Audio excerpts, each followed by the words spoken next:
सभी का मेरे यूट्यूब चैनल में स्वागत है। चलिए आज हम आपको बताएंगे फ्लेमिंग के बाएं हाथ का नियम और दाएं हाथ का नियम। फ्लेमिंग के बाएं हाथ का नियम कहाँ लगाया जाता है, फ्लेमिंग के बाएं हाथ का नियम कहाँ लगाया जाता है, दोनों हम आपको बताएंगे।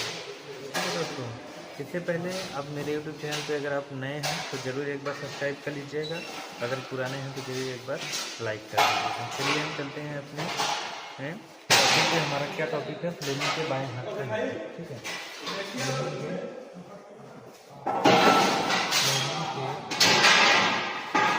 बाएं हाथ का, ठीक है।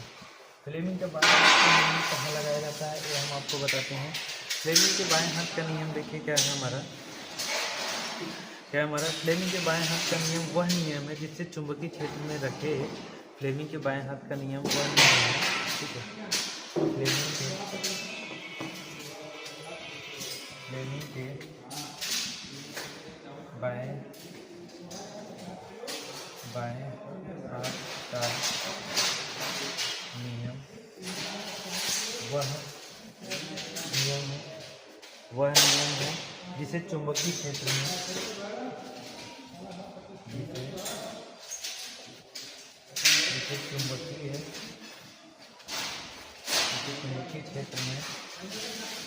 ठीक है, जिसे चुंबकीय क्षेत्र में रखे धारावाहक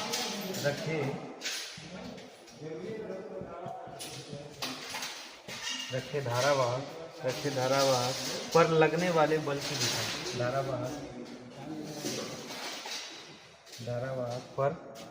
धारावाहक पर लगने वाले बल की दिशा,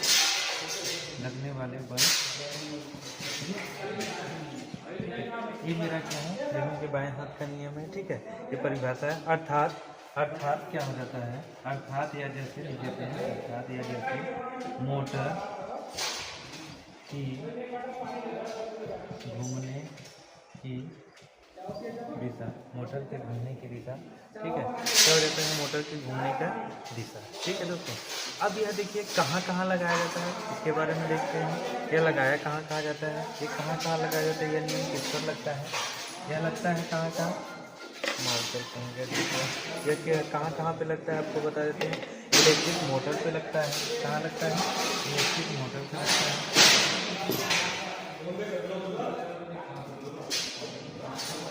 इलेक्ट्रिक मोटर पर लगता है। दूसरा कहाँ है, दूसरा लगता है हमारा धारावाहक चालक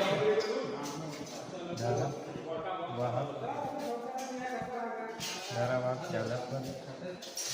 तीसरा हमारा क्या है, जब चालक चुंबकीय क्षेत्र में रखा हो, जब चालक चुंबकीय क्षेत्र में रखा हो, ठीक है, कहाँ रखा है, जब चालक चुंबकीय क्षेत्र में रखा हो। ठीक है, ये हो गया आपका यह नियम। कहाँ इलेक्ट्रिक मोटर आप देखते हो हमेशा क्या चलता है, क्लॉकवाइज चलता है। अगर एंटी क्लॉकवाइज चलेगा तो क्या हो जाएगा, मोटर जल जाएगा, चलेगा। धारावाहक चालक क्या होता है, जैसे कंडक्टर हो गया, जैसे किसी भी चालक का हो गया, उसमें कंडक्टर जो होता है उसमें धारा प्रवाहित की जाती है, तो वहाँ पे लगता है। जब चालक चुंबकीय क्षेत्र में लगता है, जहाँ पे जब चालक जो होता है मैग्नेटिक फील्ड में रखा जाता है, तब वहाँ पे लगता है। ठीक है, अब यह नियम क्यों लगाया जाता है इसके बारे में हम सोचते हैं। क्योंकि जब धारावाहक चालक, ठीक है, यह नियम देखते हैं क्यों लगाया जाता है। और ये थोड़ा सा हल्ला हो रहा है, ठीक है, देखते हैं। तो यह नियम क्यों लगाया जाता है,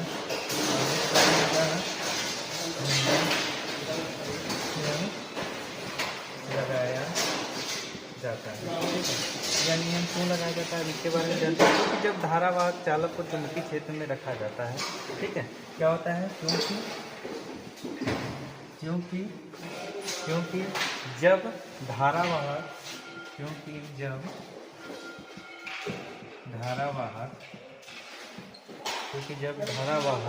चालक को चुंबकीय क्षेत्र में,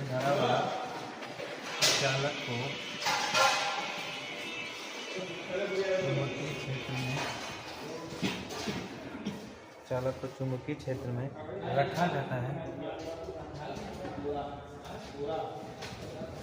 रखा जाता है, चुंबकीय क्षेत्र में रखा जाता है, तो उस पर चुंबकीय बल लगता है। तो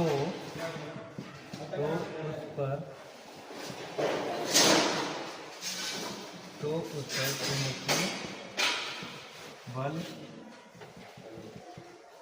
ठीक है, तब उस पर क्या होता है, चुंबकीय बल लगता है, जिससे चालक हिलता या घूमता है। जिससे चालक क्या हो जाता है, जिससे चालक हिलता या घूमता है, ठीक है। तब ये क्या हो जाता है, चालक क्या हो जाता है, इससे चालक क्या होने लगता है, हिलता या घूमने लगता है, ठीक है। अब क्या होता है, उसी बल या गति दिशा जानने के लिए हम फ्लेमिंग के बाएं हाथ का नियम लगाया जाता है, ठीक है। उसकी बल या दिशा को जानने के लिए हम क्या करते हैं, फ्लेमिंग के बाएं हाथ का नियम लगाते हैं हम, ठीक है।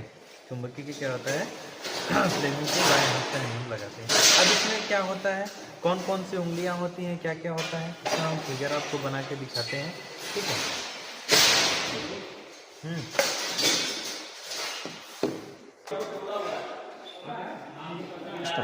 ठीक है, तो देखिए हमने बना दिया फिगर थोड़ा सा ड्राइंग मेरी कमजोर है, देख लीजिएगा, ठीक है। ये क्या हुआ, अंगूठा क्या होता है, मोटर की गति, और ये क्या होता है, धारा दिखाती है, ये क्या होता है, धारा दिखाती है, और ये क्या होता है, चुंबकीय क्षेत्र दिखाता है, ठीक है। ये मैग्नेटिक फील्ड दिखाता है, ठीक है, और ये क्या करता है, चुंबकीय बल दिखाता है, ठीक है। ये रहा आपका, ठीक है। तो अब इसमें क्या रहेगा, क्या क्या दिखाया है, एक बार देख लीजिए। चुंबकीय क्षेत्र ये दिखाता है, चुंबकीय क्षेत्र हो गया, और ये क्या हो गया, धारा करंट हो गया, ठीक है। चुंबकीय क्षेत्र, चुंबकीय बल दिखाएं, ठीक है, चुंबकीय क्षेत्र, ठीक है, चुंबकीय क्षेत्र, और ये दिखाता है, ठीक है। अब इसके बाद हम आ जाते हैं, क्या करते हैं, इसमें प्रयोग क्यों किया जाता है, ठीक है, ये हमने आपको बता दिया, ठीक है। अब यह था हमारा दायां हाथ, ठीक। तर्जनी, मध्यमा, अंगूठा चुंबकीय क्षेत्र को दिखाता है, चुंबकीय क्षेत्र की दिशा को दिखाता है। तर्जनी, मध्यमा क्या होता है, धारा की दिशा दिखाती है, और अंगूठा जो होता है चालक की गति। ये क्या है, चालक की गति बता रहा है, ये धारा दिखाती है और चुंबकीय क्षेत्र दिखाती है, ठीक है। धारा की दिशा और चालक की गति, ठीक है, अंगूठा। चलो अब इसमें हम आ जाते हैं आगे, क्या, फ्लेमिंग का दाएं हाथ का नियम। अब ये क्या था, हमारा क्या था, बाएं था, अब दाएं, राइट हैंड रूल को पढ़ते हैं, फ्लेमिंग का राइट हैंड रूल, ठीक है। राइट हैंड रूल में हमारा क्या क्या है, ये देखते हैं, फ्लेमिंग का दायां हाथ का नियम, ठीक है। फ्लेमिंग के दाएं हाथ का नियम के बारे में पढ़ लेते हैं। फ्लेमिंग के दाएं या दाएं हाथ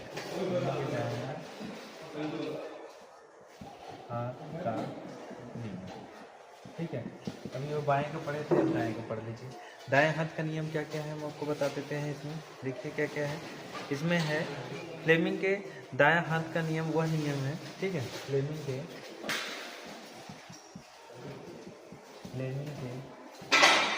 दायां हाथ का नियम वह नियम है, फ्लेमिंग के दाएं हाथ का नियम वह नियम है,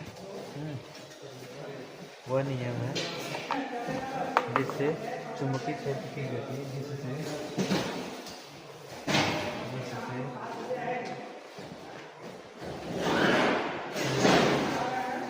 क्षेत्र की गति, ठीक है, जिससे क्या होती है, चुंबकीय क्षेत्र की गति शील, चुंबकीय क्षेत्र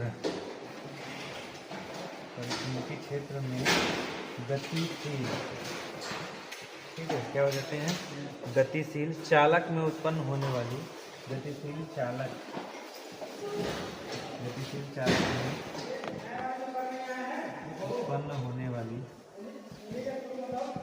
गतिशील चालक में उत्पन्न होने वाली, ठीक है, धारा की दिशा, उत्पन्न होने वाली धारा की दिशा, ठीक है, उत्पन्न होने वाली धारा की दिशा बताता, दिशा ज्ञात की जाती है, ठीक है, ज्ञात की जाती, ठीक है, क्या होती है, इसकी धारा ज्ञात की जाती है। अब यह नियम किस पर लगता है, ठीक है, यह नियम किस पर लगता है, ठीक है, यह नियम किस पर लगता है, ठीक है, ये हम आपको बता देते हैं। यह नियम किस पर लगता है, इलेक्ट्रिक जनरेटर पे, ठीक है,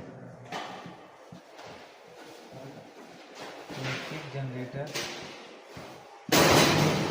दूसरा है क्या, जब चालक को घुमाया जाता है, जब चालक को घुमाया जाता है, ठीक है, जब चालक को घुमाया जाता है और क्या होती है, जब धारा उत्पन्न होती है, क्या होती है, धारा उत्पन्न, जब क्या होती है, धारा उत्पन्न होती है, ठीक है। ये होता है फ्लेमिंग के क्या होता है, दाहिने हाथ का नियम हो गया, फ्लेमिंग के दाहिने हाथ का नियम हो गया। अब इसमें क्या क्या होता है देखिए, जब यह नियम क्यों लगाया जाता है, यह नियम क्यों लगाया जाता है ये भी जान लीजिए। क्योंकि जब कोई चालक चुंबकीय क्षेत्र में गति करता है तो उसमें धारा उत्पन्न होती है। क्या होता है, जब कोई चालक चुंबकीय क्षेत्र में गति करता है तब उसमें क्या हो जाती है, धारा उत्पन्न होती है, ठीक है। अब उस उत्पन्न धारा की दिशा जानने के लिए हम फ्लेमिंग के दाहिने हाथ का नियम प्रयोग करते हैं। उसी धारा को हमको ज्ञात करना होता है कि लेफ्ट में जा रही है, राइट में जा रही है, किधर जा रही है, उसी को ज्ञात करने के लिए हम दाहिने हाथ का नियम लगाते हैं। दाहिने हाथ के नियम का अर्थ होता है, ठीक है, जो बीच वाली उंगली होती है क्या बोलते हैं, चुंबकीय क्षेत्र होता है, अंगूठा जो होता है चालक की गति होता है, और मध्यमा जो बीच वाली होती है वो धारा बताती है, करंट की दिशा बताती है। मोटर और जनरेटर में क्या अंतर हम बता देते हैं, देखिए थोड़ा सा इसमें भी आपको बता देते हैं, ठीक है। मोटर और जनरेटर, अगर आप लोगों को ये फ्लेमिंग के दाहिने हाथ और बाएं हाथ का नियम अगर आप लोगों को समझ में आया होगा तो एक बार जरूर आप लोग लाइक कर दीजिएगा, ठीक है, क्योंकि बहुत सारे बच्चे थे जो उनको जानना था, बताया, ठीक है। तो आप जरूर इसको एक बार देख लीजिएगा, वेरीफाई कर लीजिएगा, सही लगेगा तो ज़रूर लाइक कीजिएगा, नहीं लगेगा तो भी ज़रूर लाइक कर लीजिएगा, ठीक है। मोटर और जनरेटर का सीधा अंतर आपको बता देते हैं, मोटर और जनरेटर का अंतर, ठीक है, आपको बता देते हैं मोटर और जनरेटर का अंतर क्या क्या है हमारा, ठीक है। बिंदु, मोटर, जनरेटर, पहले इसका बिंदु लिख लेते हैं, बिंदु हो गया एक तरफ, मोटर हो गया एक तरफ, जनरेटर हो गया, ठीक है, ये दोनों तीनों हो गए। अब इसमें देख लेते हैं पहला बिंदु हमारा क्या है कि ऊर्जा परिवर्तन, क्या हो जाता है, ऊर्जा परिवर्तन। ऊर्जा परिवर्तन कब होता है इसका, विद्युत क्या होता है, विद्युत होता है, फिर क्या हो जाता है, यांत्रिक हो जाता है, ठीक। अब इसमें क्या है, अगला यांत्रिक से जनरेटर क्या आता है, यांत्रिक से क्या हो जाता है, विद्युत में हो जाता है। फिर क्या नियम क्या है, अब यहाँ पे नियम क्या रखते हैं बिंदु में, देखिए नियम क्या है इसमें कौन सा नियम लगता है, बाएं हाथ का और दाएं हाथ का। मोटर में क्या लगता है, बाएं हाथ का नियम, जनरेटर में क्या लगता है, दाएं हाथ का नियम, ठीक है। अब इसके बाद क्या है, धारा दी जाती है, यहाँ से क्या हो जाती है, धारा, इसमें देखते हैं बिंदु में धारा यहाँ से क्या होती है, दी जाती है, और यहाँ से क्या होती है, उत्पन्न होती है, यहाँ से क्या होती है, उत्पन्न होती है, ठीक है। आई होप आप सभी लोगों को समझ में आया होगा, ठीक है, आप सभी लोगों को समझ में आया होगा। एक लाइन में आपको बता देते हैं क्या, मोटर घूमती है बाएं हाथ से, ठीक है, मोटर घूमती है किससे, बाएं हाथ से, जनरेटर बिजली बनाता है दाएं हाथ से, ठीक है। मोटर घूमती है किससे, बाएं हाथ से, और जनरेटर बिजली बनाता है दाएं हाथ से, ठीक है। ये आप याद रखिएगा, ये ट्रिक है आपको याद करने का। और फ्लेमिंग का नियम मैंने सारा अपनी तरफ से अच्छे से अच्छा कोशिश किया बताने का। अगर आप लोगों को समझ में आया होगा तो ठीक है, नहीं आया होगा तो एक बार ज़रूर कमेंट कर दीजिएगा। और इस पे MCQ जरूर आते हैं आपके एग्ज़ाम से रिलेटेड पॉइंट है, ये बहुत ही इंपॉर्टेंट पॉइंट है, इसे आप लोग ज़रूर ध्यान से पढ़िएगा। अगर आ जाता है समझ में ठीक है, अगर नहीं आता है तो भी एक बार कमेंट कीजिएगा, फिर मैं कोशिश करूँगा आप सभी लोगों को समझाने का, ठीक है। तो ऐसे ही वीडियो मैं आपके लिए लेकर आता रहूँगा। आप मेरे चैनल को लाइक कीजिए, अगर नए हैं तो सब्सक्राइब जरूर कीजिए। तब तक के लिए धन्यवाद।